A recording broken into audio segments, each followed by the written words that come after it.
If you told me Liverpool have sold their soul to the devil this season, I can't even blame you, because the way we've been clutching up wins in this 25-26 campaign has been insane. Almost every game we've played, we've been awful, and we don't like we're gonna win any of the games, until we actually do out of nowhere due to a last minute winner from somebody on the team. And due to that, we're now on top of the Premier League table, winning 5 games from 5, the first time we've done that since the 1920 title winning season, and also have made a pretty good start in the Champions League. So how many situations did we survive from the season so far due to a last minute goal? Well, let's take a look. For the first Premier League game of the season, we had to play Bournemouth at Anfield in the opening game, and as I insinuated, this game was crazy. Although the first half was kinda dead, the game exploded once Hugo Ekitike got a lucky bounce to go his way, which put him on a one-on-one situation in which he calmly slotted the ball in to put the Reds up 1-0 in the 37th minute. And he celebrated, showing respect to Diego Jota. You love to see it. And Cody Gakpo will quickly double the lead in the 49th minute of the second half after dribbling past a couple of Bournemouth defenders, and this put us in a good position to collect all 3 points. However, after Semenyo was unfortunately subjected to racist abuse from a racist man pretending to be a Liverpool fan in a wheelchair, he decided to go off on us, and first scored from a cross in the 64th minute, and then sprinted with the ball from halfway and scored in the 76th minute to bring back the game level for Bournemouth 2-2. After this goal, it felt like Liverpool were going to start this campaign with only 1 point on the board, but then the sexy Italian man who ditched Juve to be a cop-out, Federico Chiesa, came on the pitch, and in the 88th minute, scored a half volley sort of thing from inside the box, and scored to bring a late lead to Liverpool in dramatic fashion 3-2. Thank goodness for Chiesa, because thanks to him, we secured a win in our first game of the season, ensuring that we started off our campaign on the right foot. And also, Mo Salah inevitably got his opening day goal in the 9+4th minute with his weak foot to secure us 3 points in the 4-2 victory. And after the match, he teared up hearing Jota's song being sung by the crowd. Damn man, losing Jota still hurts us and the players, may he rest in peace. But the Premier League season is fast, and the next game against Newcastle at St. James's Park snuck up on us, where we would yet again get another late winner to start this season. But before that, this game was hyped up to the max, as it was destined to be a very toxic game. That's because at the time, the Eastside situation was still boiling, and Newcastle was still pissed at us. One of the owners or someone high up in Newcastle even tweeted out something like, "Get into him." These guys were out for blood, and it seemed like it too, with Anthony Gordon's challenge on Van Dijk that left scrapes on his leg and got him sent off. A very stupid move by Gordon, I'm not gonna lie. But even with that, Liverpool were definitely on the back foot during this game. But then Ryan Gravenberch came up clutch in the 35th minute, and his long shot gave the Reds an unexpected 1-0 lead in this game. Then, right when the second half started in the 46th minute, Hugo Ekitike would get on the scoreboard once again to make sure Liverpool were up 2-0 away from home at Newcastle. The goal happened so fast that Arne Slot missed it completely. Bro was still in the dressing room combing his hair.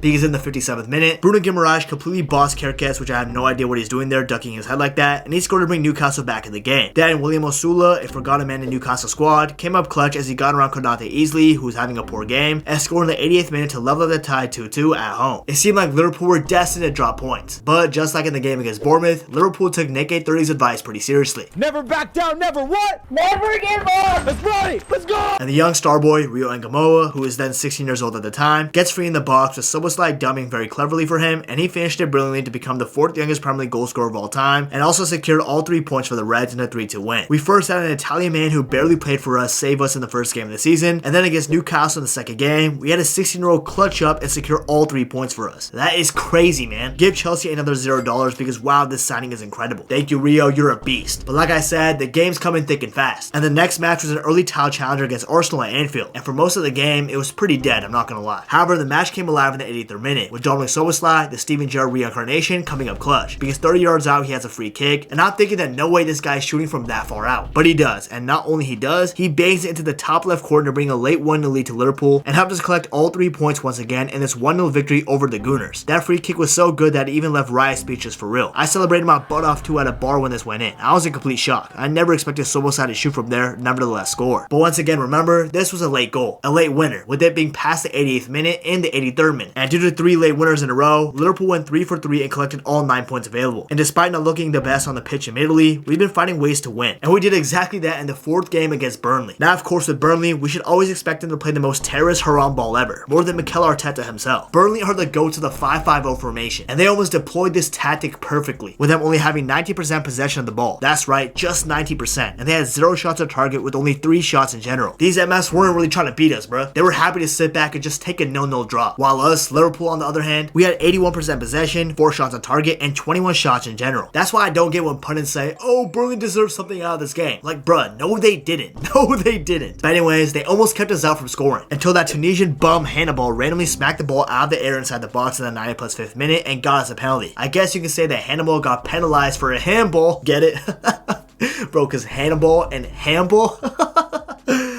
Okay, sorry.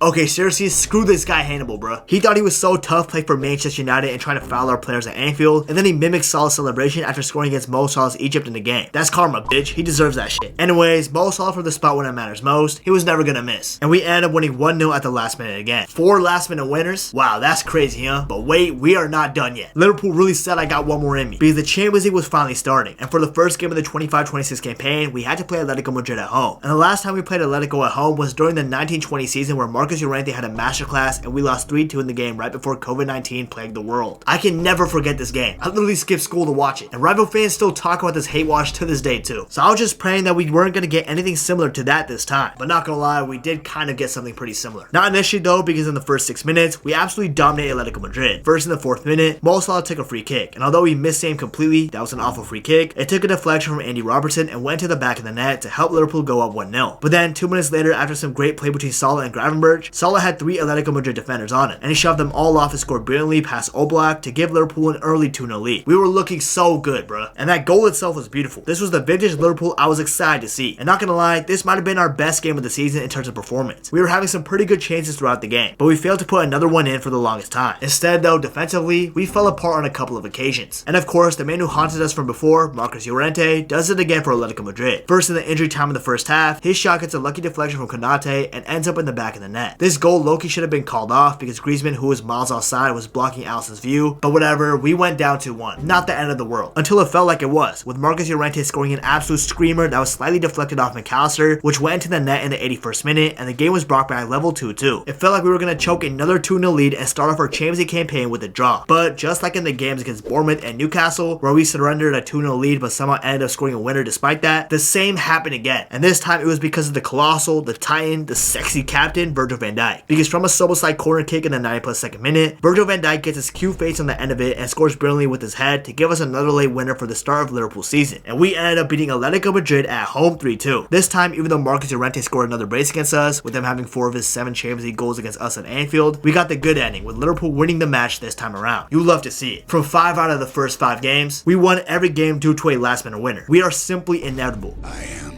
inevitable. That's why when fans online are saying that we sold our souls, we're a devil's club, etc., I can't even say nothing back. Arne Slot might generally be doing some witchcraft tomfoolery, who the hell knows? But shit, keep it up I guess. I'm trying to see us get number 21 and overtake Manchester United in terms of Premier League trophies. That would be absolute cinema. And I love how the only club that we didn't need a last minute winner against was Everton. Of course against them we wouldn't need one. Tim Pot Club, am I right or am I right? Anyways, what are your guys' thoughts on Liverpool's start of the season? Can we rely on always scoring last minute winners, or is this eventually going to catch up to us? And has Liverpool sold our soul to the devil? Let me know what y'all think in the comments down below. Anyways, if you guys enjoyed this video, please remember to subscribe. I really appreciate it. And please be sure to follow my Twitter, Instagram, Twitch, and join the Discord community. All the links are in my YouTube description. And last but not least, if you want to learn about everything that happened in the September international window regarding World Cup 2026 qualifiers, you definitely want to check out this video right here. You won't regret it.